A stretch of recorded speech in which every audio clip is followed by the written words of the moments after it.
మన ప్రభు అయిన రక్షకుడైనటువంటి యేసుక్రీస్తుల వారి పేరిట మీ అందరికీ నా యొక్క శుభాభి నిండు వందనాలు తెలియజేస్తూ ఉంటున్నాను. ఈరోజు దేవుని యొక్క వాగ్దానము కీర్తనల గ్రంథము 95వ అధ్యాయము 7వ వచనము. ఆయన మాటను అంగీకరించిన యెడల ఎంత మేలు. దేవునికి స్తోత్రం. నా ప్రియ సహోదరి సహోదరుడా, దేవుని మాటను మనము అంగీకరించేవారుగా ఉండాలి.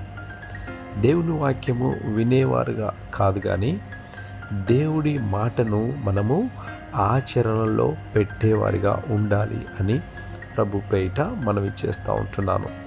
మన జీవితంలో చాలామంది వినేవారిగానే ఉంటున్నారు, కానీ దేవుని వాక్యాన్ని క్రియారూపములో పెట్టేవాళ్ళుగా ఉండాలి అని ప్రభు పేరిట మనవి చేస్తూ ఉంటున్నాను.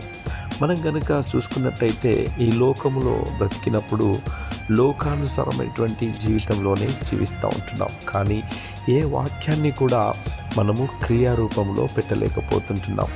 దేవుడు మనకు ధర్మశాస్త్ర గ్రంథములో ఎన్నో విషయాలను చెప్పి ఉంటున్నాడు. ఆయన ఈ లోకానికి వచ్చాడు, మాదిరిగా బ్రతకటానికి ఆయన బ్రతికి చూపించి ఉంటున్నాడు. కానీ మనము ఇతరుల మీదనే ఆధారపడే వాళ్ళుగా, ఈ లోకంలో ఉన్న వాటినే నమ్మే వాళ్ళుగా ఉంటున్నాము. కానీ మరి దేవుని వాక్యం మీద మనము విశ్వాసము పెట్టుకొని వారుగా ఉంటున్నాము, నమ్మకము పెట్టుకొని వారుగా ఉంటున్నాము. కాబట్టి మన జీవితాల్లో మనము దేన్ని సాధించలేనటువంటి స్థితిలో ఉంటున్నాము నా ప్రియ సహోదరి సహోదరుడా.